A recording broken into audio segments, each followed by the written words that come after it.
I'm Janet Fraser, and tonight I'm representing the Feminist Legal Clinic, for which I'm a volunteer, and doing the techie stuff, our principal solicitor, Anna Kerr, whose face you may not see till later. The clinic is based in the Eora Nation of the Gadigal people, which is Glebe, Sydney, and I'm coming to you tonight from the Darug and Gundungurra country in the Blue Mountains. We acknowledge this land always was, always will be Aboriginal land, and we honour elders past, present and emerging. And in this week, which is Sorry Week, we stand in solidarity with the stolen generations. And tonight we honour mothers and babies. In our sequential series, we're visiting Article 2 of the Declaration on Women's Sex-Based Rights, which is: motherhood is an exclusively female status. Maternal rights and services are based on women's unique sex-based capacity to gestate and give birth to children.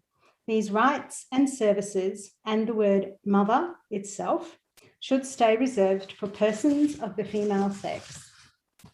So tonight, discussing this with us, we have three awesome women from different parts of the country. And first up, I'd like to introduce the awesome Nick Jameson, who I'm sure many of us know from social media. Nick lives on Darawal country, which is Wollongong based, and she is a mother of four. While completing her Masters of International Public Health, she developed an interest in maternal and child health advocacy and worked in health policy research before leaving the paid workforce due to maternity discrimination. Nicole combines mother work, I love that term, with various woman-centred volunteer roles and writes about breastfeeding and feminist motherhood at her blog, Full Cream, which you should follow because it's awesome.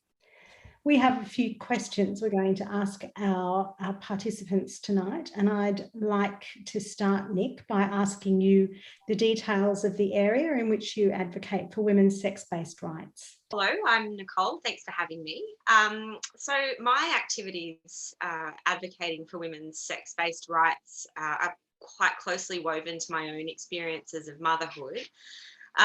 So like you mentioned, Janet, my employer, when I became pregnant, didn't want women working part-time on her team due to looking after their children. And as a result, I resigned. So I've been out of the paid workforce for nearly 13 years, but during that time, I've had lots of really amazing opportunities, mainly arising just from being with other women. I became involved with the organisation Collective Shout and spent a number of years working with them, challenging the exploitation of women and girls, that sexual exploitation, a lot of industrial corporate health policy stuff with them. I got to do some kind of policy writing, as well as lots of kind of community and grassroots activism and education. And then I also became involved in home birth and breastfeeding activism, and I trained as a peer breastfeeding counsellor. I think one of the things that I most consistently love is just meeting with other mums and other women, because I think that's one of the most radical things that women can do, is to be meeting together and talking and thinking and sharing and helping each other. So that's something I do day in, day out. I also write about breastfeeding and feminist perspectives on motherhood. I became interested in doing that just after my fourth baby came along. I kind of wanted to move beyond like social media arguments to actually kind of chew a bit more deeply on some of the things that I was thinking and understand decisions that I made and various perspectives on those. And that's how I became aware of the growing conflict between maternal rights and claims about gender identity, particularly. I also write about other aspects of women's and children's rights in mothering, for example, industrial feeding, artificial reproductive technologies and surrogacy. Really, whatever's coming up that I'm thinking about, I'll often just write about it. So. Can I ask you to speak to why Article 2 of the Declaration is important to you? It centres mothering as a feminist human rights issue. Like Alecia mentioned, I think mothering's tended to be a bit sidelined in feminist discourse and in the way that we speak about women's rights. There's lots of reasons for this that we can talk about another time, but really the result of this is that, like, moving beyond choice and beyond health to a really deep exploration of the situation and rights of mothers and their needs is uncommon. More often what we do is we focus on women's freedom from motherhood and the associated burdens and barriers, rather than women's freedom to be mothers without those burdens and barriers. So when I started writing about breastfeeding and mothering, like Asia mentioned, I noticed really quickly that there was something else happening and that mothers were kind of going missing in breastfeeding information and advocacy. So sometimes that was just coming simply from pretty good intentions. Let's bring fathers in, let's bring families in, let's focus on breastfeeding. But the actual women who are doing the breastfeeding were going missing. For example, you can see in this theme of World Breastfeeding Week, empower parents, enable breastfeeding, but parents don't breastfeed, mothers do, and that's not being acknowledged so much. Other times, I was noticing a growing momentum of claims about gender and inclusion, which seem to be more actively dismantling or redefining the concept of motherhood. Example, using terms like human milk feeding, pregnant folks, birthing parents, often accompanied by claims that if you don't use this language, you're causing harm or you're a bad person. I thought that this didn't really make much sense to me, and I thought that we needed to talk about this and understand this and talk about the impacts. I thought this was a significant threat to the rights of mothers and babies, and I was really shocked at just how strong and aggressive the pushback was against actually talking and thinking about this. So as far as Article 2 goes, I think Article 2 is really important because it describes that motherhood is a state experienced by women, only by women, and that's the necessary foundation to establish provisions and protections for women in motherhood. So in terms of what a mother actually means, mother is actually already a diverse and inclusive term, and this is a really great image created by Dr. Carleen Gribble, looking at which depicts a broad diversity of situations in which a woman would be considered a mother in terms of her relationship to a child.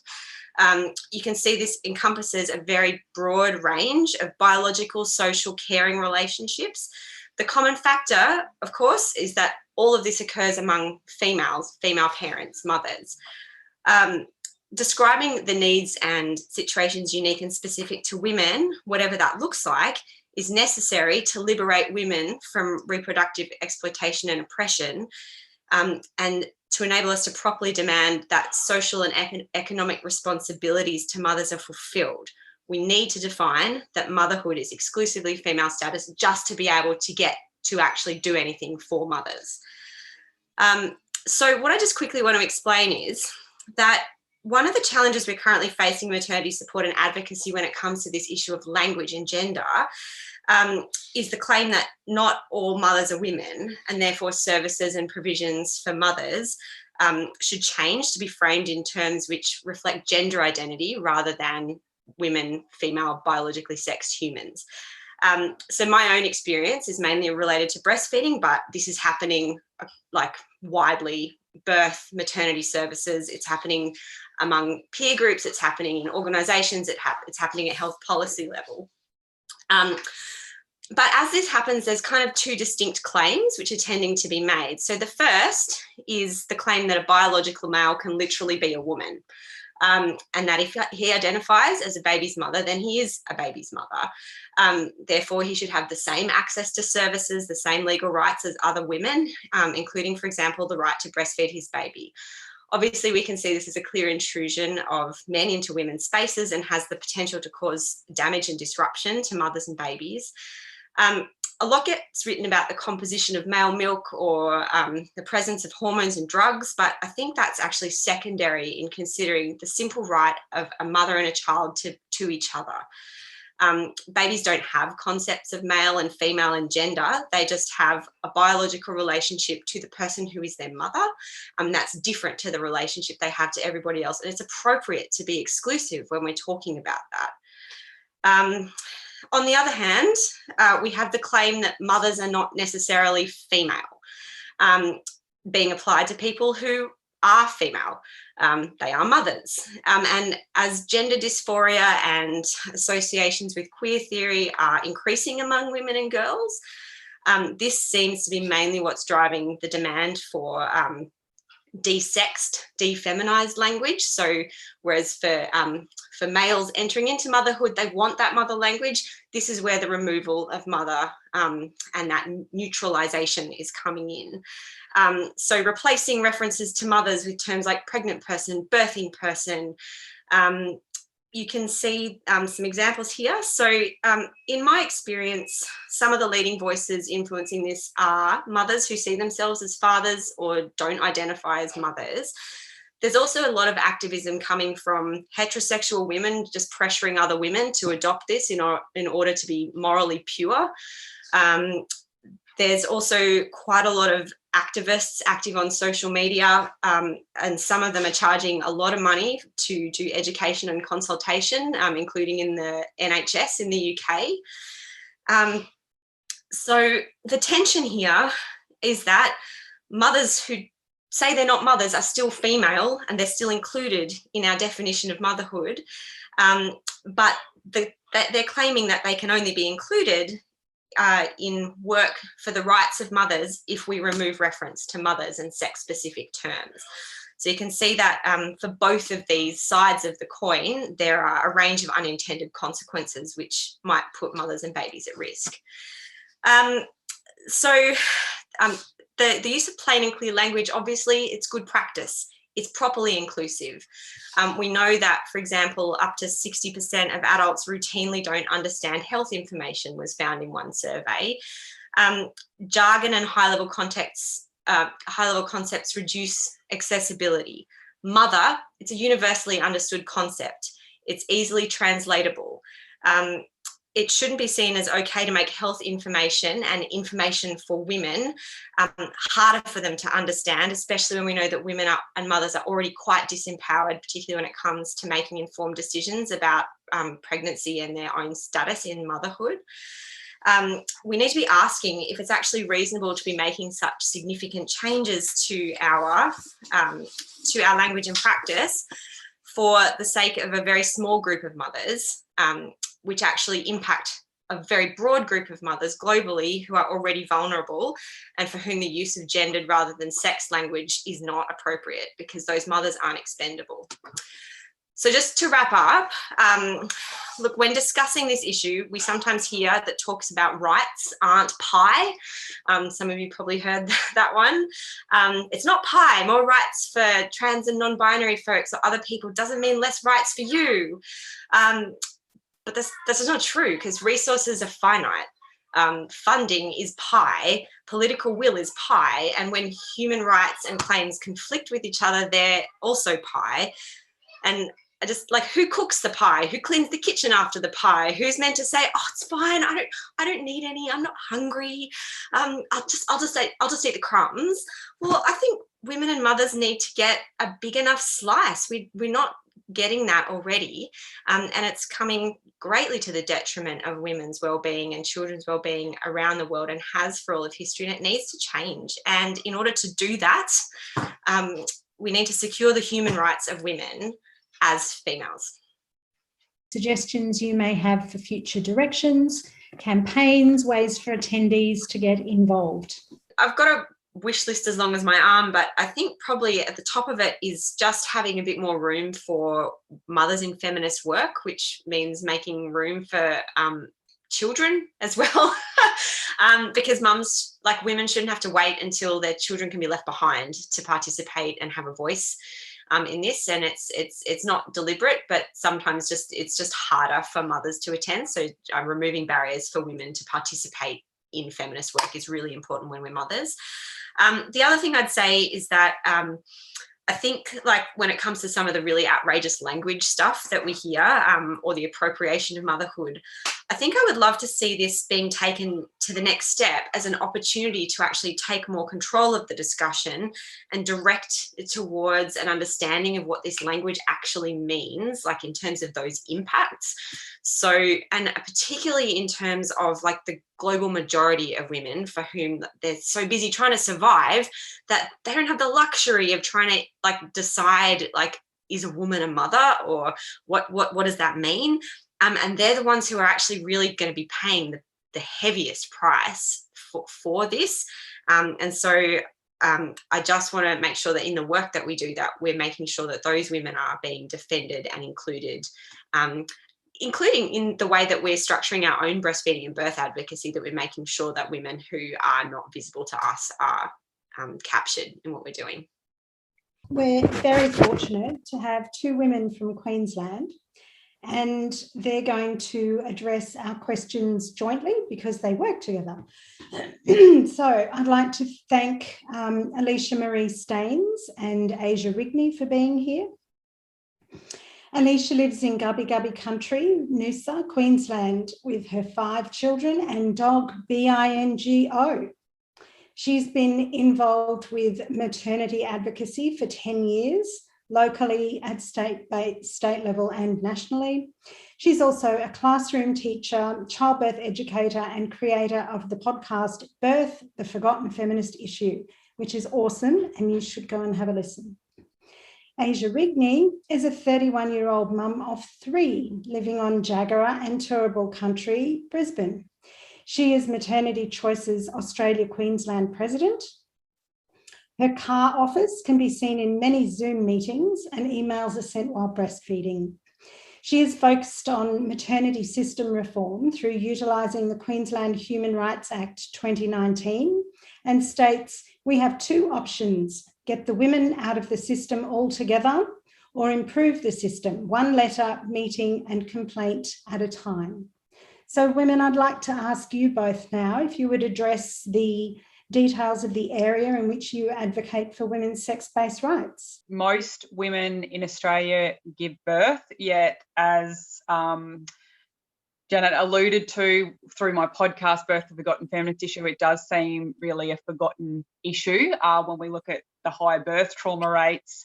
I guess that was one of the things that really led me into this space. I had really positive birth, and I really couldn't understand when I was hearing other women's stories, like how much they were mistreated in the system. So over the years, you know, between juggling children and classroom teaching and my own business, there's been a lot of things that I've tried to, you know, retain women at the centre of policy and guidelines, and really bring forward the voice of women in this space.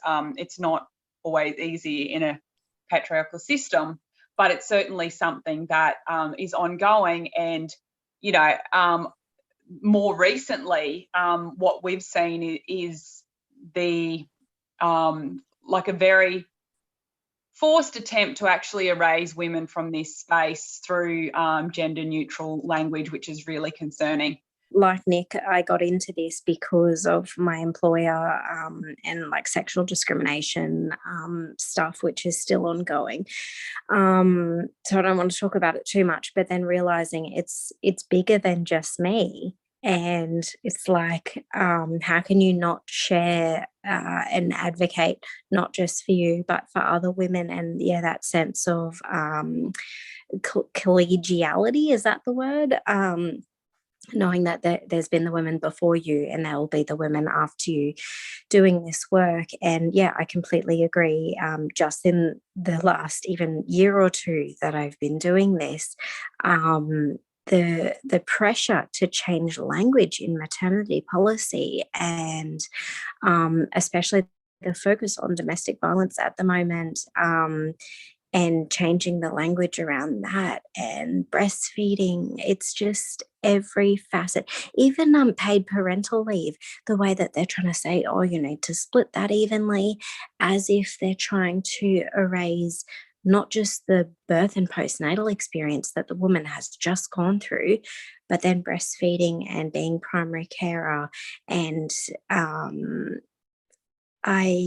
yeah, I'm still in shock, to be totally honest.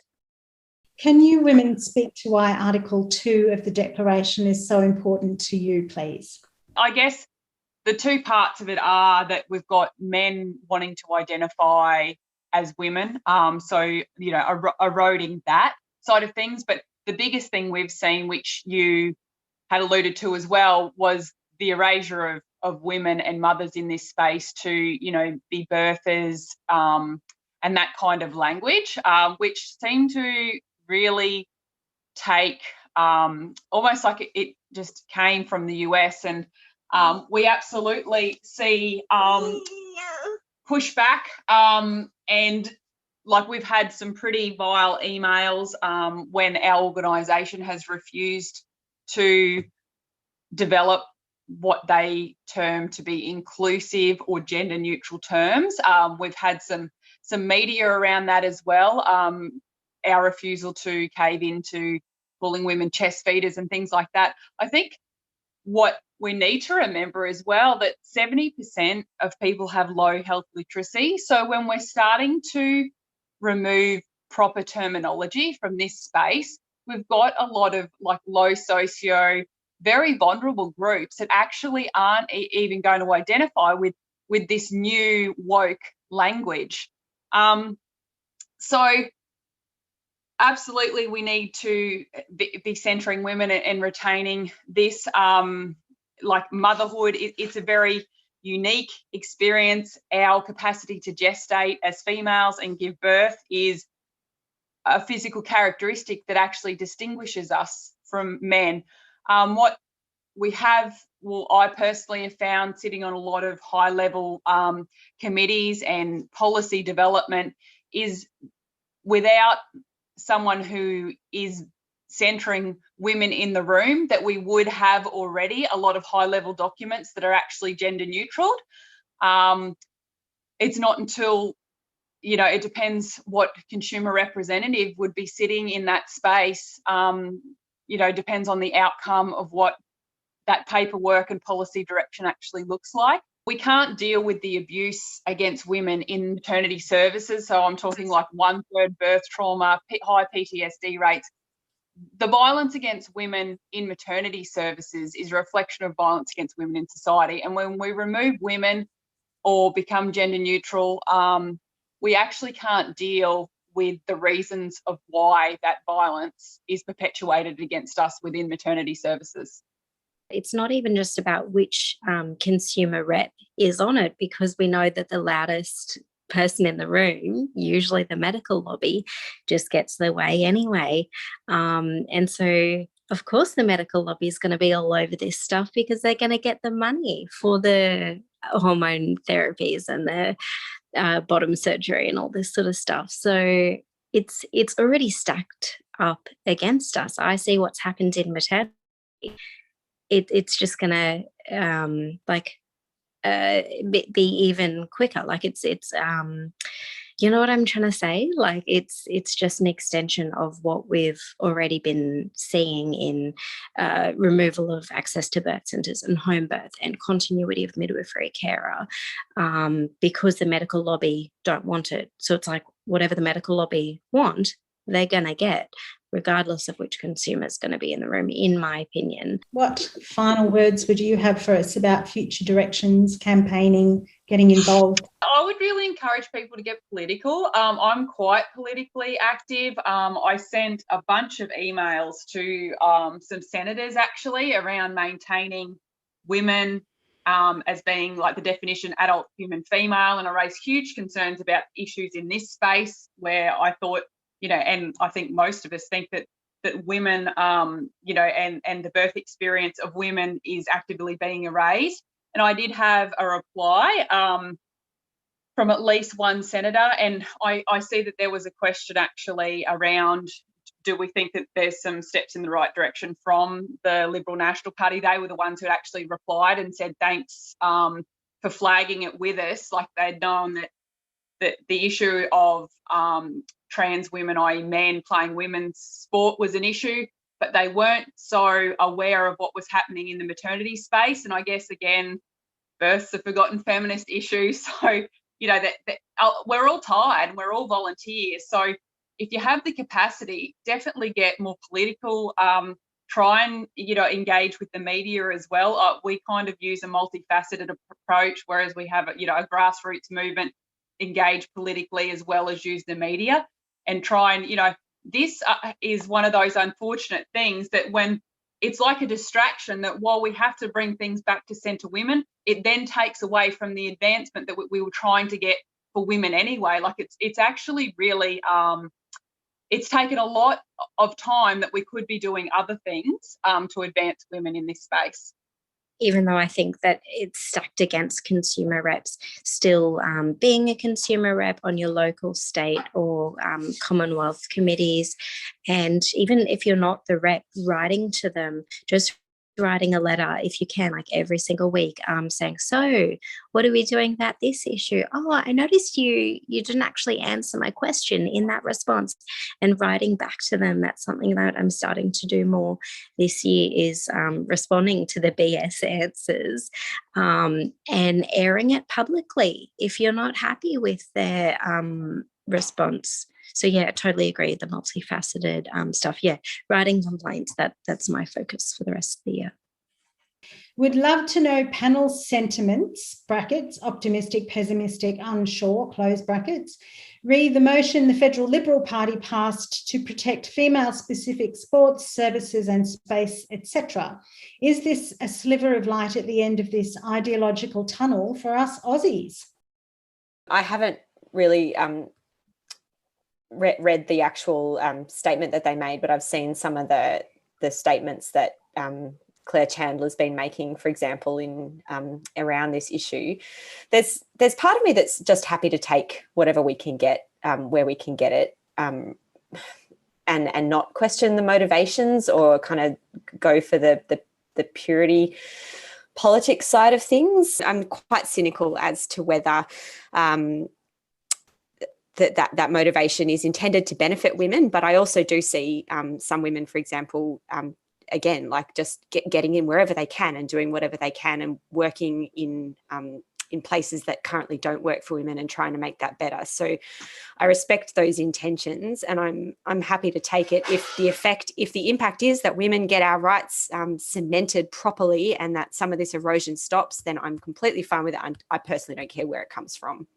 I've had a few conversations because I've been around for a while and had to work with both sides of government, as in major parties. It's funny, we actually have quite a bit of a success with LNP, and I think what it is if we support mothers, that means they'll stay at home. It's